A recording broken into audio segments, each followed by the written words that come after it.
What is up, everybody? It is your boy Matt Turner, back again with another video. Today we are going to be going over a topic that a lot of you guys have been asking me to do, which is specifically dysphoria related to race/ethnicity, how I deal with it, what do I have, specifically when it comes to dysphoria related to being a person of color.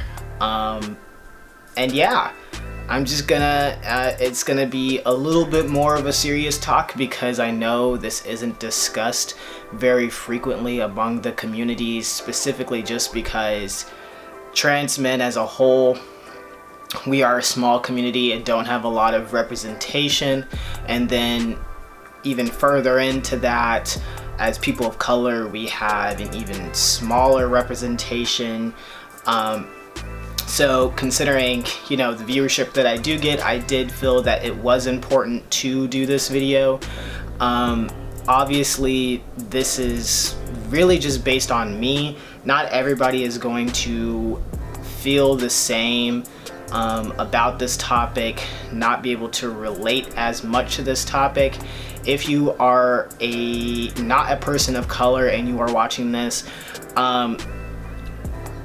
I understand that you might not be able to completely understand all of the things that we go through, but I do think that it is important for people who are non-POCs to watch stuff like this, because you can't really get to know more unless you watch, you know, people of color and actually listen to their voices and go through things that, not go through things, but, you know, listen to them speak about the things that they go to that are different from your own experiences. Before we get too much further into this, go ahead and like this video, because it was something that I was going back and forth on whether I really wanted to do it or not, just considering my own background, which I will go into in a second. And then, because I'm a great guy and you should like my videos, subscribe, hit the bell notification button so you can stay up to date on when I post videos. I try to post once a week. If you have not been to my channel before and this is your first time, welcome. It's a little bit late to start saying that now, but I hope you enjoy this video. Please go watch other videos. I do a ton of content. I do fitness stuff, I do trans topic, I even go over just my general transition. So yes, there's something in there for everybody. So some things you all should know about me specifically that affect my feelings and understandings around dysphoria related to race is basically growing up. I went to predominantly white schools. I grew up in the suburbs in predominantly white areas, even in large black populated areas. So even though my parents went out of their way to make sure that I did get, you know, that experience of being around black people through a lot of organizations such as Jack and Jill of America and things of that nature, going to step shows and all of that, there were a lot of things that I struggled with, partially just because when I was younger I didn't really understand race, I guess I should say. I didn't understand how important it is, how it affects people. I refused to believe that being black affected me in any way or shape or form. I very much, and I still very much always want to believe that regardless of your ethnicity and background, that everybody has the same chances of success. But at the same time, now in my current state, I do have to realize that it's not necessarily true. There are people who, just based off of their race and their geographical location, are going to have more hurdles when it comes to things. So for instance, I was born and raised in predominantly white areas. I went to predominantly white schools and universities, and I lived in the suburbs. Like, for all intents and purposes, my family is very privileged. Shout out to my dad. He's done a lot to, you know, uphold our family and make sure we are living very sustainable lifestyles. My mom as well has done very well for herself. So there are a lot of things that I did not go through that other Black people and people of color may have gone through, which changes my perspective on dysphoria and the types and triggers that I have when it comes to dysphoria. So for instance, I feel like I've said this a few times in other videos, a lot of my dysphoria is very, very socially based because I did grow up around a lot of other white people. Even though I knew Black people and I was involved in Black organizations back then when I was younger, I did not understand the value of that. I very much believed that regardless of where you came from, your race, your ethnicity, nationality, anything, that everybody was able to do well for themselves. And as I'm growing up and, you know, going to grad school, trying to find a job, transitioning, there are definitely things that I've become aware of now about how race and your ethnicity affects your ability to have financial stability, and just overall happiness, I guess, and access to valuable goods. I'll just say that for now. Access to valuable goods. So things like healthcare, cars, the things that like, for all intents and purposes, most people overlook the importance of maintaining a happy, fulfilling life. When it comes to being a person of color and being trans, there are definitely some things that we just don't worry about because they are not like a privilege for us. I guess I should just say, like, just straight up, it's not a privilege for us. Like, for instance, a lot of us may not have dysphoria surrounding material objects, like large material objects, like cars, motorcycles,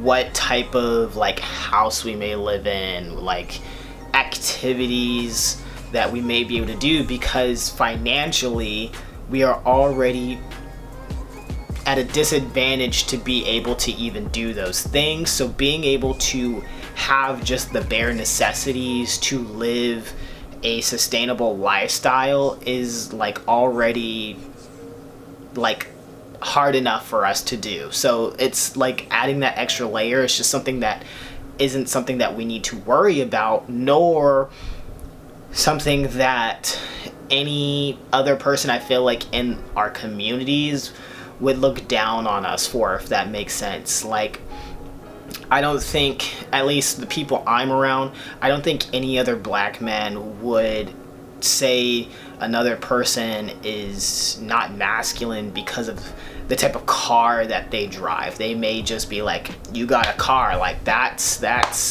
all that really matters, honestly. So you have a car and you can get from point A to point B, and you like can go to work and start doing like actual activities, like going to visit people, going to get a job that will be able to allow you to, you know, like further your career. those are like, not like having a really nice car isn't a really big, it's not like a privilege that a lot of us have, I guess I should say. So considering my current standpoint and understanding of how race affects me, and my past, I've definitely gone from having a very, very, I would say, whitewash perspective of how things are in the world to being very, very hyper focused on my my body compared to other POCs, I guess I should say. So I've moved away from trying to meet the beauty standards that white society has set as the norm, and I'm very, very hyper focused on how I compare to other POCs and black men. And so when it comes to physical dysphoria, again, how that has been, you know, stereotyped by white media is I'm very, very hyper focused of like muscle mass, and for instance, things like lips, and I guess I would even actually say skin color. Like sometimes I will actually look at other black men and I'll be like, wow, I am not that dark. Like obviously I'm dark, I'm black, but when I see other black men now, because I now value my blackness so much more, I guess I'm like comparing myself and trying to set a standard of what that blackness looks like, I guess I should say. Granted, I don't do this to other people, and that's the awful thing about dysphoria is that sometimes you don't try and put those standards on other people, and they're very, very focused on yourself, which is very interesting because you'll very easily say someone else's identity is valid but not give yourself validity when you have all of the same things that that person may have, if not some aspects. So there's definitely that. Again, at the cost of, you know, being redundant. I know sometimes a lot of you say that I repeat myself a lot.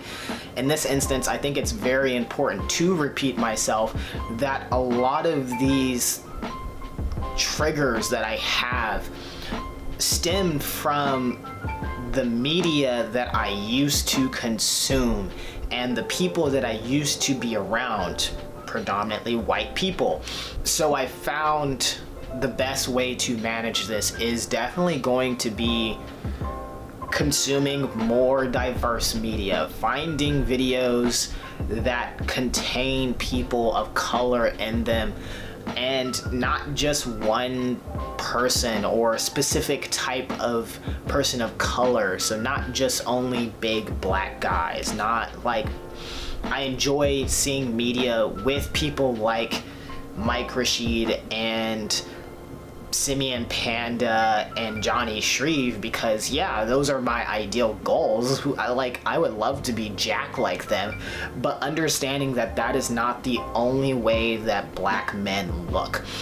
And once you manage to consume and just have a large variety of people and body types and personalities in the media that you watch, you begin to be able to become more comfortable in your identity and being different from the standards and stereotypes that are set by society. So I find definitely if you're dealing with a lot of racially charged dysphoria, looking back at the media that you consume is going to be the best place to start in making changes. In fact, it wasn't until I started looking more for black trans YouTubers that I realized that even though there are actually, in fact, quite a few of us, the amount of us that are big is very, very little, and the amount of us that post constantly is also very small.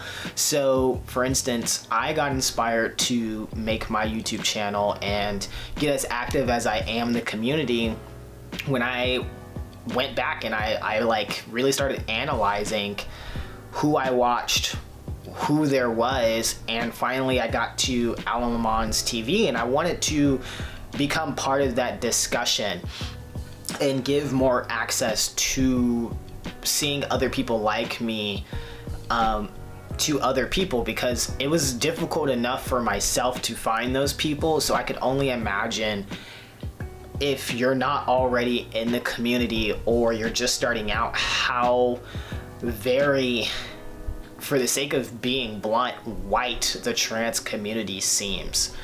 Hopefully guys, all of this made sense. I tried to be as frank and straightforward. I even wrote notes. I'm just not good with like things like this. I should probably start doing scripted stuff. Go ahead and hit the like button, comment down below questions that you may have around this that I can bring up in another video. Go check out Realistically Free. He does a lot of videos like this over on his channel. He does live streams on Fridays. Go watch Alan Lamont TV, Jason Ditto, and Kyrie. I will, like, all of these people I like have on my wall.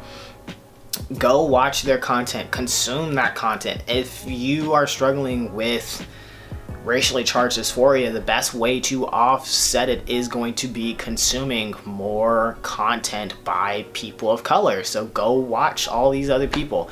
Granted, a lot of these people are black because I'm black, so that's who I'm watching, except for Realistically Free. He's Puerto Rican. Technically, they can still be black, but we're not going to go into that. I don't know what he identifies as. I know he is a person of color, so definitely go watch him. So sorry if I messed up on any of that, realistically. I didn't